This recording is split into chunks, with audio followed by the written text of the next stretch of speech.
Hello, and welcome to this week's Movie Math, where Paramount is having a very good year. Obviously, there's Top Gun Maverick, but that ain't it. They've also got Sonic the Hedgehog 2, The Lost City, Scream, and now Smile. See, for decades, Paramount was one of the most famous studios in Hollywood. They were even the original home of the Marvel movies, which must really suck for them. They're probably holding on to the Hulk out of spite. But they were a big deal. They were such a big deal. So it's kind of sad and weird. Well, not weird. It's just, I guess every studio has their ups and downs. But, Paramount hasn't been a headline maker for a while. How often do we talk about Paramount, right? And then there's been behind the scenes drama. Not only was there a father-daughter struggle to control the conglomerate, but then once Sherry Redstone, the daughter, was victorious, rumors continue to swirl that her end goal is to sell Viacom. And she's in fact been busy streamlining it and trying to make it, put a big bow on it. Very similar to what David Zaslav's doing over at Warner Brothers Discovery. She even rebranded her empire. It used to be Viacom CBS.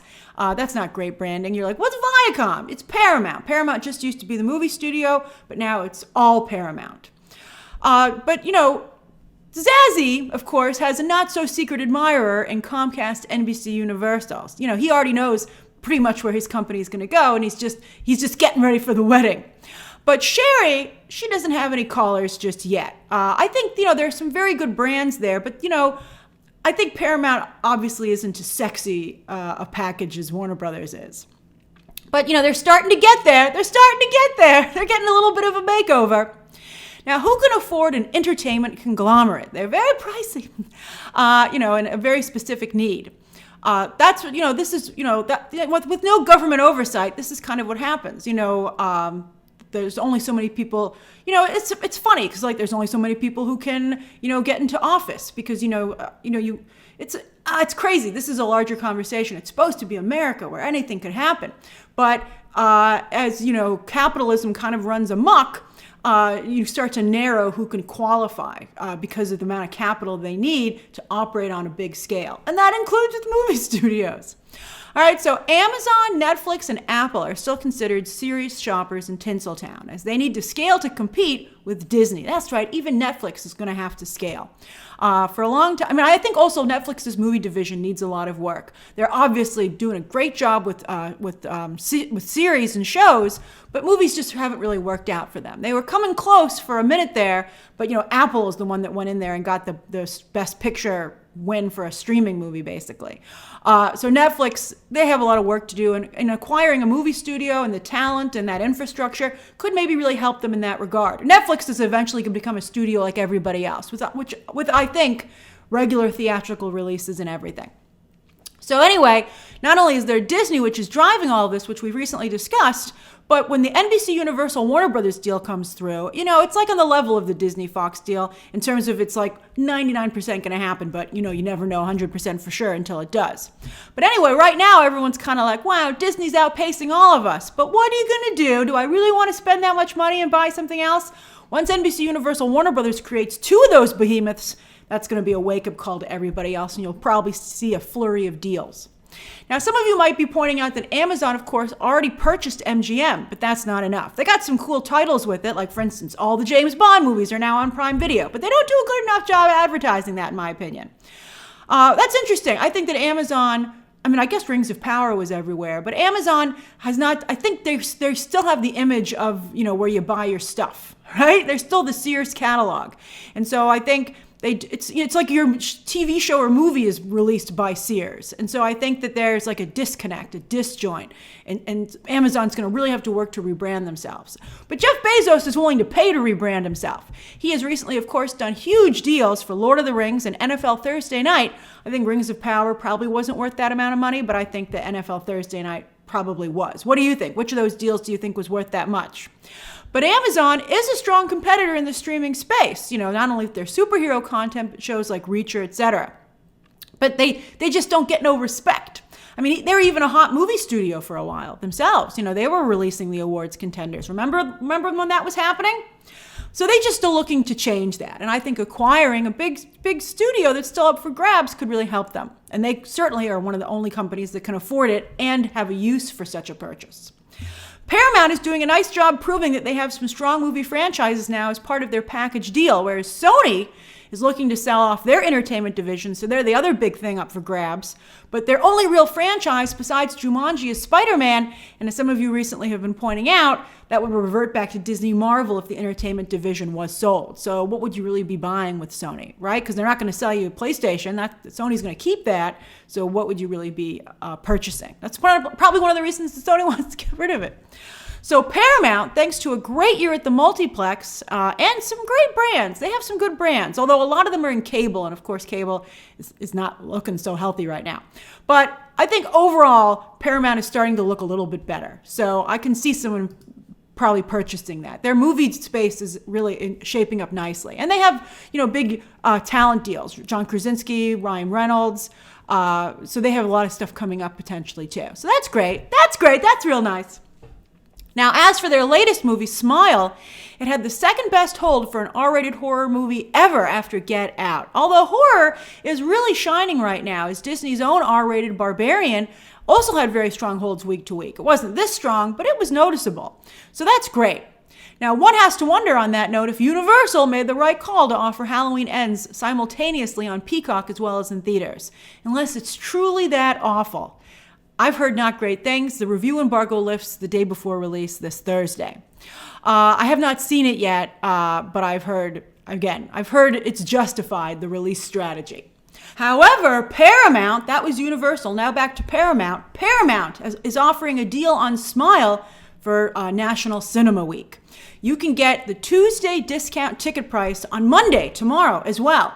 So Monday and Tuesday are discounted days for Smile. Then, on Wednesday, they're giving out a free collector's print while supplies last at participating theaters.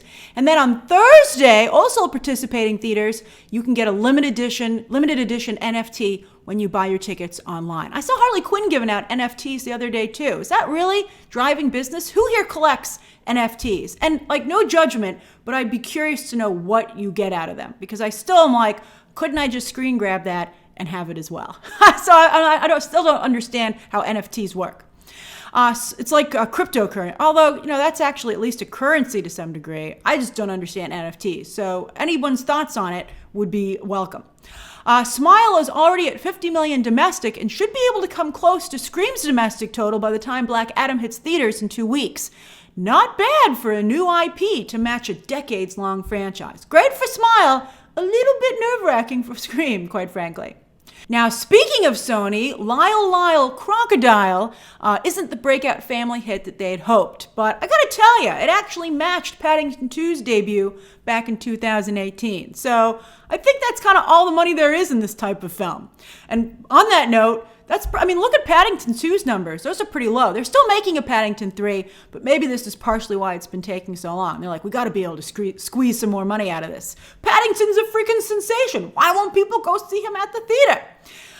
The new one doesn't start filming until 2023, which is 6 years after the last film came out. Of course, there's the pandemic smack in the middle of that. And then also the franchise lost its director, Paul King, to Warner Brothers' Wonka. So it took some time to find a new director as well. Wonka, of course, is supposed to come out eventually. All right, so meanwhile, Amsterdam is a real clunker. Whew! And while some are trying to blame Disney for mishandling this film, they're like, oh, if Fox proper had released it, it would have been okay. Would it have been? It's clearly the Rotten Tomatoes score that killed this film. Whew! Plus, for all the stars on the movie poster, let's be honest, none of them are actually a box office draw. Christian Bale this week, promoting the film, revealed that he's never gotten a role that Leonardo DiCaprio didn't turn down. I don't know why he would share that, but he shocked some cinephiles who were like, oh, how dare Hollywood? How dare they?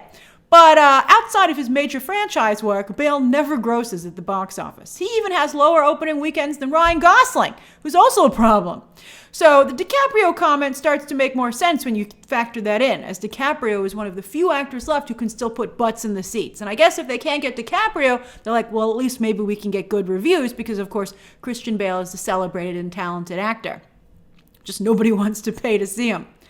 And that's just the case with some talent. I've long said that's the same situation with Margot Robbie for all her online appeal. She has trouble selling tickets, and once again, here is more proof that that's the case. As for John David Washington, he should be a little nervous, but his star is still on the rise, so the jury is still out on his box office appeal. I know he's been reluctant to really embrace being Denzel Washington's son, publicity-wise, but maybe he might want to, bring his father to a couple of premieres at this point. I think, I know he's up for a major Marvel role. We'll see if he gets it. But if things don't turn around in the next six months to a year, 2 years is too long to wait. I would lead into the Denzel connection a little bit more. How about you? Because I think John David Washington's a wonderful actor, very talented, really likable. He has a very different vibe than his father, but I think that he could use the boost. There ain't nothing wrong with being Hollywood royalty. All right, so Bale and David O. Russell, by the way, did have a rare hit for both of them with American Hustle. But that was before David O. Russell, who's always had a bad reputation, kind of got canceled when Joy came out. So there had always been stories floating around about how difficult David O. Russell is. But back in the day, it was kind of considered cool to be a bad boy in Hollywood. You paid your dues. They made movies like Swimming with Sharks. They had characters like Jeremy Piven, who also kind of got canceled on Entourage. That's what was considered, just the way Hollywood worked. But, thankfully, that has changed over the past few years. And suddenly, people who had their behavior excused no longer find that no longer to be the case. Also, some worse stories came out, particularly with his behavior towards women when Joy was released. Jennifer Lawrence backed some questionable people. But Jennifer Lawrence also backed David O. Russell, but Amy Adams was also involved in those stories, and they were not good. Now, we're not talking Woody Allen level of cancellation, but I think kind of close. David O. Russell has certainly lost his luster, and I think at the very least, critics are probably not as forgiving as they might have been in the past. Although the low audience scores, I think, also indicate that the movie is just bad. It's just a misfire. So that's one awards contender that's DOA. Thankfully, Triangle of Sadness and Tar both opened in limited release this weekend to strong per theater averages as they forge ahead with their awards campaigns. Nobody wins when there are boring awards contenders. It's not good for the entire industry at every level. So let's get some good awards contenders in here, please, that audiences are actually interested in. Come on, Avatar, The Way of Water. And, Wakanda Forever. And The Woman King. Speaking of awards contenders, The Woman King enjoyed another stronghold at the box office in its fourth weekend. Such a good movie. I mean, I know some of you will wait till... You should definitely see it at some point. But if you can see it on the big screen, I would go. It's really, really good. It's still my favorite movie of the year to date. Finally, despite all his crying, complaining, and finger-pointing, Bros still fell 56% in its second weekend, meaning the rom-com won't even get to 20 million domestic, if it's lucky. It's going to break 10, I think, but probably not much more than that.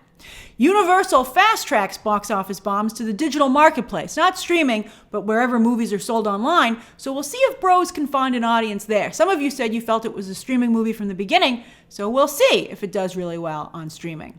Not streaming, on digital. Same for Don't Worry Darling, which is faring a little bit better. That should get somewhere in the 40s for its domestic total, but it will have to pin its hopes on digital as well. Over on streaming, Rings of Power and House of the Dragon were a little more evenly matched this week, but Rings of Power still has the edge thanks in large part to, again, House of the Dragon's viewership only including HBO Max numbers, not those who watch it on HBO proper. Where do you watch House of the Dragon? Do you watch it on HBO or HBO Max? How is Rings of Power doing on its own? This is only its second week, but I would compare it to Sandman. I think it's doing well. I think these are very strong numbers, but neither is doing well enough to warrant their huge price tags. They would need to be Stranger Things, Bridgerton, and Dahmer hits. We'll talk about Dahmer when we get to Netflix's charts. Nielsen hasn't caught up to Dahmer yet, but that's what you got to do to warrant that price tag. I mean, Stranger Things was $30 million an episode and worth every penny for season 4. It's still placing in the charts, months later. But both were dwarfed this week, Rings of Power and House of the Dragon, by Cobra Kai, which debuted a new season that week and ruled the overall chart. And while She-Hulk still couldn't make the overall chart, she's slowly climbing her way up the originals chart. I hear there's something very cool in terms of apps this week on the She-Hulk finale. I really hope it ends strong. And at this rate, with the Daredevil episode, She-Hulk might finish her run towards the top of the top 10. As for movies, Disney Plus Day delivered 2 strong hits that topped the chart. I feel a little bad for Pinocchio because I think Thor: Love and Thunder obviously undercut it, but Disney Plus Day Disney wanted to shine on Disney Plus Day, and obviously people were keen to catch Thor: Love and Thunder at no extra cost. Well, Morbius hit Netflix that week to place 3rd with moderate numbers. I mean, it still wasn't able to make the overall chart itself. As for Netflix's charts for just last week, surprisingly, in its 2nd week, Lou still managed to top the debut of Blonde, which was on a Wednesday, by the way, not Friday. Interestingly, Blonde basically matched the debut of another softcore porn flick on Netflix that debuted like about a month or so ago, and it's nowhere near the debut of their more prestige fare, which usually opens with at least a 5 in front of it in the 50s. This did not. So I think Blonde's pretty much over. If you want to watch it, I guess that's your call, but I think that we've probably heard the last of it. I don't think it's going to surface during the awards season at all. While Do Revenge is still doing very well, and A Jazzman's Blues managed to rise up a spot to 4th place, so it's holding on to its audience. But as for shows, look at this. Dahmer's incredible viewership went up by 150% in its 2nd week. That's incredible. Ryan Murphy is definitely still relevant. And I think some of us were wondering if he was. But boy, he answered that question. And we'll see if Evan Peters gets anything out of this. He's been a fan favorite for a very long time, showing real range, like with his turn on Mayor of Easttown, where he won an Emmy. But he just can't level up to mainstream star. He was even Quicksilver, and he was great, but he never quite caught on, and he eventually got bonered. A round of awards noms maybe for Best Actor. He was supporting for Mayor of Easttown, but maybe that kind of press would help him. I'm not quite sure what's going to make. I'm not quite sure what's going to make Evan Peters happen. Will Ryan Murphy be the only person who really casts him consistently? I sure hope not. I hope that he gets something concrete. And on iTunes, not a lot of change here, although after a very brief run in theaters, very brief, Thandaway Newton's God's Country hit digital, it managed to debut in the top 10. As for this coming week, in theaters on Friday, we've got Halloween Ends, also available on Peacock. Where will you be watching it? As well as Till and The Loneliest Boy in the World, both in limited release.